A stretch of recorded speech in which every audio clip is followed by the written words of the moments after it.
2007년 1월 9일 샌프란시스코.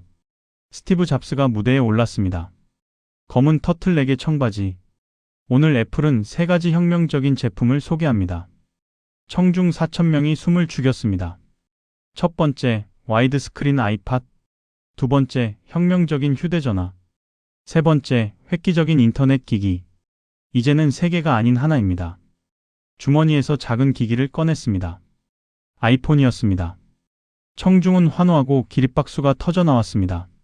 이상한 점이 있었습니다. 아무도 그 제품을 만져보지 못했습니다. 가격도 모르고 아이폰의 스펙도 몰랐습니다. 왜 사람들은 환호했을까요? 같은 시기 노키아도 신제품을 발표했습니다. 삼성도 발표했습니다. 하지만 모든 언론과 사람들은 애플의 스티브 잡스 발표에 주목했습니다.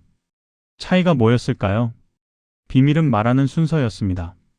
대부분의 기업 리더들은 이렇게 말합니다. 우리는 최고 스펙의 고성능 최신형 모델을 제작했습니다.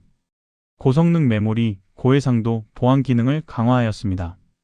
우선 제품 스펙부터 말합니다. 하지만 잡스는 거꾸로 말했습니다. 우리는 세상을 바꾼다고 믿습니다. 다르게 생각함으로써요.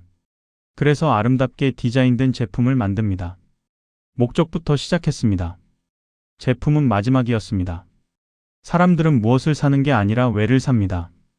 애플 매장 앞에서 사람들이 밤을 새우며 기다리고 옷블런을 하고 웨이팅을 합니다. 사람들은 다르게 생각한다는 믿음을 산 겁니다. 그리고 이건 애플만의 이야기가 아닙니다. 1983년 하워드 슐츠는 당시 30세로서 스타벅스 마케팅 이사였습니다. 국제 박람회 참석차 밀라노에 왔습니다. 에스프레소 바에 앉았습니다. 바리스타와 혼자 온 손님은 친구처럼 대화했습니다. 사람들은 커피 한 잔으로 1시간씩 앉아 있었습니다. 혼자서 책을 읽고 개인적인 업무를 보는 사람도 많았습니다. 슐츠는 깨달았습니다. 사람들은 카페에 커피를 마시기 위해서만 오는 게 아니구나. 개인의 업무를 목적으로 또는 혼자만의 시간을 보내는 장소로 사용한다는 것입니다. 미국으로 돌아온 슐츠는 스타벅스 창업자들에게 제안했습니다. 에스프레소 바를 만듭시다. 집도 직장도 아닌 제3의 공간으로요. 창업자들은 거절했습니다. 슐츠는 자신이 직접 사업을 진행하기 위해서 사표를 냈습니다. 1985년 자신의 카페를 열었습니다. 242명에게 투자를 요청했습니다. 217명이 거절했습니다. 하지만 슐츠는 확신했습니다. 나는 커피를 팔기 위해 카페를 운영하는 것이 아니야. 사람들이 쉴 수 있는 공간과 자유로운 시간을 제공하기 위한 거야. 1987년 스타벅스 창업자들이 슐츠에게 연락했습니다. 슐츠는 380만 달러의 스타벅스를 인수했습니다. 편안한 의자를 놓고 조명을 어둡게 했습니다. 그리고 잔잔한 음악을 틀었습니다. 슐츠는 스타벅스의 사업 목적을 다음과 같이 말했습니다. 우리는 커피를 파는 게 아닙니다. 집과 직장 사이에 안식처를 제공하는 것입니다. 리드 헤이스팅스, 파괴적 혁신의 아이콘이라 불리는 넷플릭스 창업자입니다. 1997년 37세 리드 헤이스팅스는 DVD 반납 기한을 놓치게 되었습니다. 연체료가 $40였습니다. 대여료 1.99달러의 20배였습니다. 헤이스팅스는 생각했습니다. 사람들은 페널티 금액을 지불하지 않으며 자유롭게 영화를 보고 싶어 한다는 사실을 깨닫았습니다. 이로 인하여 헤이스팅스는 넷플릭스를 창업했습니다. 월 정액제로 연체료 없이 영화를 보는 상품을 내놓았습니다. 그리고 이후 2000년에 넷플릭스는 블록버스터에 제안했습니다. 5천만 달러의 인수를 제안드립니다. 블록버스터는 이 제안을 거절했습니다. 넷플릭스를 작은 틈새 시장 업체로 치부했기 때문입니다. 당시 블록버스터는 전 세계 9,000개 매장에 연 매출 30억 달러였습니다. 당시 사람들은 매장에 와서 DVD를 고르는 걸 좋아하고 익숙해 있었습니다. 하지만 헤이스팅스는 확신했습니다. 사람들은 자유로운 시간과 공간에서 영화 보는 것을 원하고 있습니다. 2010년 9월 23일 블록버스터가 파산했습니다. 같은 해 넷플릭스 가입자는 2천만 명을 넘었습니다. 무엇이 달랐을까요? 세 회사 모두 목적부터 말했습니다. 애플은 이렇게 말합니다. 세상을 바꾸고 싶습니다. 다르게 생각하면 세상이 바뀐다고 믿기 때문입니다. 그래서 우리는 아름다운 제품을 만듭니다. 목적 이유 제품 순서입니다. 스타벅스는 이렇게 말합니다. 사람들에게 집과 직장 사이 공간이 필요합니다. 그곳에서 쉬고 연결되고 싶어 하기 때문입니다. 그래서 편안한 카페를 만듭니다. 넷플릭스는 이렇게 말합니다. 사람들은 자유롭게 영화를 보고 싶어 합니다. 시간 제약 없이 즐기고 싶어 하기 때문입니다. 그래서 정액제 스트리밍을 제공합니다. 목적과 이유를 먼저 말합니다. 제품은 마지막입니다. 반면 실패한 기업들은 거꾸로 말했습니다. 노키아는 이렇게 말했습니다. 업그레이드된 성능의 최신형 고스펙 휴대폰을 출시했습니다. 오직 제품의 스펙에 초점을 두고 제품을 소개했습니다. 이것이 애플과의 차이점입니다. 일반 카페도 마찬가지입니다. 저희는 좋은 원재료 원두로 커피를 만듭니다. 스타벅스가 추구하는 고객의 진정한 니즈를 채워주는 가치 활동이 없습니다. 블록버스터도 마찬가지였습니다. 저희는 최신 DVD를 보유하고 있는 수많은 매장을 갖고 있습니다. 넷플릭스가 가지고 있는 고객에게 제공하고자 하는 사업 비즈니스의 목적을 가지고 있지 않았습니다. 이게 왜 중요할까요? 사람들은 논리가 아니라 감정으로 결정합니다. 그리고 나중에 논리로 합리화합니다. 이 제품 스펙이 좋아서 샀어라고 말하지만 실제로는 이 브랜드가 나를 표현해주기 때문에 산 것입니다. 심리학자들은 이러한 심리를 발견했습니다. 사람들은 자신이 되고 싶은 모습에 돈을 지불한다는 것입니다. 애플을 사는 건 혁신적인 사람이 되고 싶어서입니다. 스타벅스에 가는 건 여유로운 사람이 되고 싶어서입니다. 넷플릭스를 보는 건 자유로운 사람이 되고 싶어서입니다. 그래서 목적을 먼저 말해야 합니다. 목적은 감정을 움직입니다. 판매 상품과 제품의 스펙은 머리만 움직이게 합니다. 저 브랜드는 나와 같은 생각을 하고 있는데 이게 느껴지는 순간 구매합니다. 애플 제품은 프리미엄 가격입니다. 하지만 사람들은 애플을 삽니다. 스타벅스는 다른 카페보다 비쌉니다. 하지만 사람들은 스타벅스에 갑니다.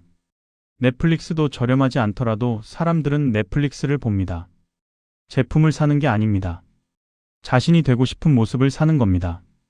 그리고 이 원리는 비즈니스에만 적용되는 게 아닙니다. 면접에서도 마찬가지입니다. 대부분 이렇게 말합니다. 저는 마케팅을 전공했고 인턴 경험이 3번 있습니다. 엑셀과 파워포인트를 능숙하게 사용할 수 있습니다. 그리고 이외의 스펙부터 말합니다. 면접관은 듣다가 잊어버립니다. 하지만 목적부터 말하면 달라집니다. 저는 사람들의 삶을 바꾸는 제품을 만들고 싶습니다. 제품이 한 사람의 하루를 바꿀 수 있다고 믿기 때문입니다. 그래서 마케팅을 공부했고 3번의 인턴을 하며 실제 고객을 만났습니다. 목적 이유 경험 순서입니다. 면접관은 기억합니다. 같은 스펙이어도 다르게 들립니다. 프레젠테이션에서도 마찬가지입니다. 대부분 이렇게 시작합니다. 이 프로젝트는 3단계로 진행됩니다. 첫째, 시장 조사. 둘째, 제품 개발. 셋째, 마케팅입니다. 방법부터 말합니다. 듣는 사람들은 지루해합니다. 하지만 목적부터 말하면 달라집니다. 우리 고객의 30%가 제품을 쓰다가 포기합니다. 너무 복잡하기 때문입니다. 저는 이 문제를 해결하고 싶습니다. 그래서 이 프로젝트를 제안합니다. 문제 이유 해결책 순서입니다. 듣는 사람들은 집중합니다. 같은 내용이어도 다르게 들립니다. 순서를 바꾸는 것만으로도 결과가 달라집니다. 사람들은 무엇이라는 내용보다 왜라는 이유에 더 크게 반응하고 몰입합니다. 2024년 기준 애플의 시가총액은 3조 달러를 넘었습니다. 세계 1위입니다. 스타벅스는 전 세계 80개국 3만 8천 개 매장을 운영합니다. 넷플릭스는 190개국 2억 3천만 명의 가입자를 확보했습니다. 블록버스터는 2013년 마지막 매장을 닫았습니다. 세 기업 모두 같은 원리를 따랐습니다. 목적부터 시작했습니다. 하지만 많은 기업들이 여전히 제품부터 말합니다. 사람들은 듣지 않습니다. 감정이 움직이지 않기 때문입니다. 반대로 목적부터 말하는 순간 사람들은 귀를 기울이게 됩니다. 저 사람은 나와 같은 믿음을 가졌는데 이렇게 느끼는 순간 구매합니다. 충성 고객이 됩니다.